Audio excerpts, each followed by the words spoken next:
What if I told you that you are not going to see, end up with, talk to, continue being around, associate with, be attracted to, or even consider seeing the next 30 people you go on a date with?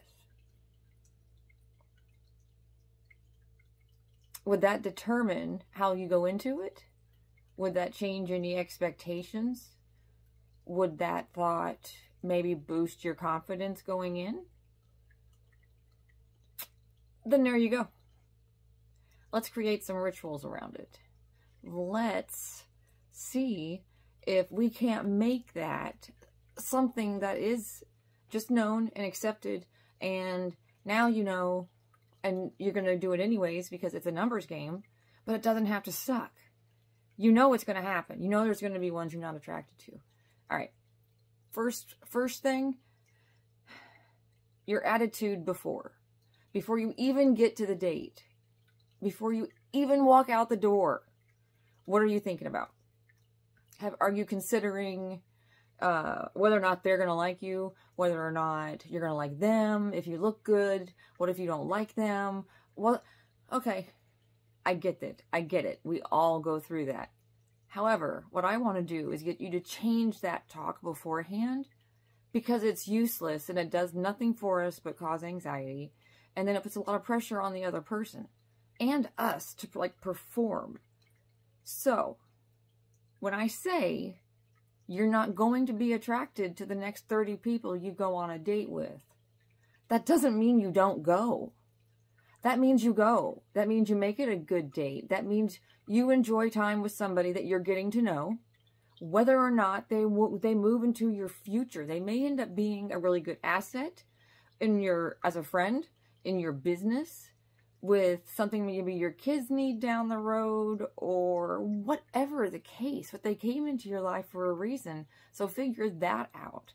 If you know you don't want to have their babies, that's fine.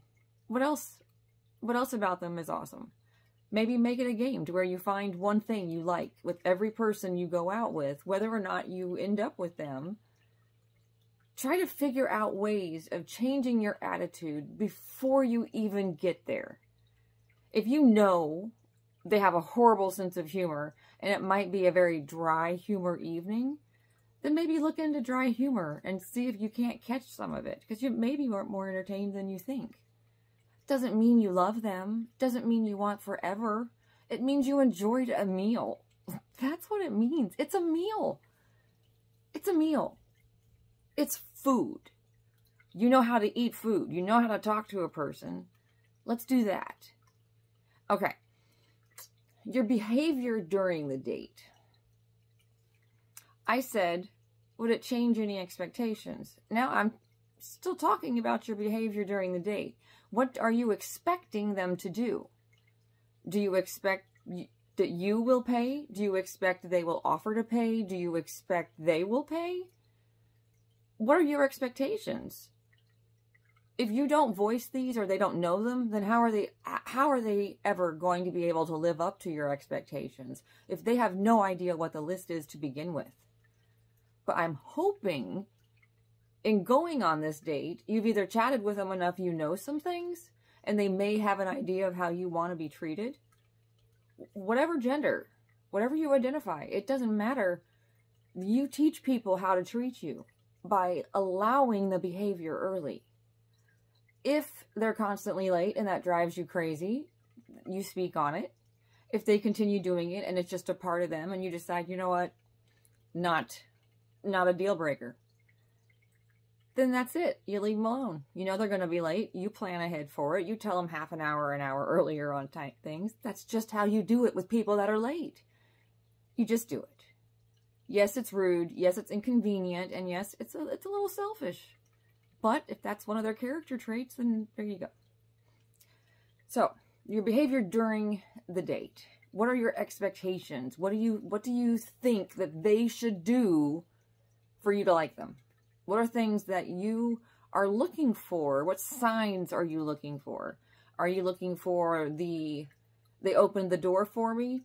Or Are you looking for signs of, she waited for me to open the door, or he waited for me to open the door? I'm just going to start saying they. It's so much easier. But you see my point. If you're expecting this behavior from someone and you haven't voiced it, and then you don't get it, you're disappointed. You just totally made yourself disappointed. If you tell someone, when I go on a date, I expect this, this, and this, and it doesn't have to be a $500 meal and the best car, but you do want to be respected and treated as a person. And if there's little things that you want or you need, speak on them. And if you don't get them, well, you knew you weren't going to get them kind of to begin with, because I already told you you weren't getting everything and it wasn't going to be the one for the next 30 people. So now, enjoy it. What is there about this person that you can have fun with? What is something familiar between the two of you? Because there is always something. Whether it's how you grew up, whether it's having one parent, whether it's having both parents, whether it's losing grandparents, having grandparents, whatever the case is, you have a similarity somewhere in your background that you can talk to, and you can hang out with this person long enough to have a meal and not make it hell. Let's just start doing that. Because, you know, if you're a good human for the most part, then you should be able to get along with and talk to just about anybody. And that means you can sit there for an hour and a half and have a nice civil conversation and be, you know, have etiquette. Be kind. Be thoughtful. Engage in a conversation. Ask questions. Listen. You know, normal adult stuff. Like, this is not a difficult thing. But it doesn't have to suck. Like, if you already know going in it's not going to work, then you can at least make it fun. Alright. Rituals after your date. So this would be, I was talking about confidence. You knew going in, because I told you. So you have no reason to be upset that it didn't work out. I told you it wasn't. And I'm going to sit here and say it again. I told you. I'm telling you. You've been told. The next 30 dates you go on aren't going to work out. And even if you date that person 2 or 3 times, or you go on a few dates with them, I'm telling you right now, the next 30 people aren't it, man. That's it. Sorry, babe. Sorry. But that's just how it is. And you got to get through those 30 people to find your gem. So the next 30 dates you go on, your confidence shouldn't go down.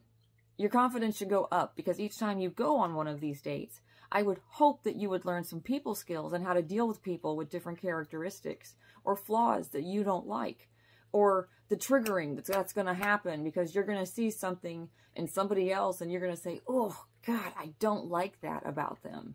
And then you're going to turn around and realize, oh, I was pointing right at myself. I don't like that about me either. So use these dates to figure stuff out about yourself. If someone says something and it triggers you, then you know what? Go home with that and figure out what that was. Was it really what they said? Was it really them? Or was it something that came from before that you associated in current status, and now all of a sudden you're up in arms and they have no idea what's happening because you're never going to see them again, so you're not going to tell them. Use these dates. Use them. Because, man, keep dating as fun as you can. Just remember, it's not really a rejection. It's you don't fit. You're not going to fit with everyone. You're not going to be attracted. You're not going to, wait, what was it? What's the, you're not going to be, oh crap. You're not going to be compatible with everyone you're attracted to. And it's true. Just because you're attracted to them does not mean they're going to make a great partner for you. They may for somebody else. Doesn't mean it's you. So you can be attracted to a whole bunch of people. You're not going to want to settle down with every single one of them. Keep dating fun. I think that's it. Keep it fun.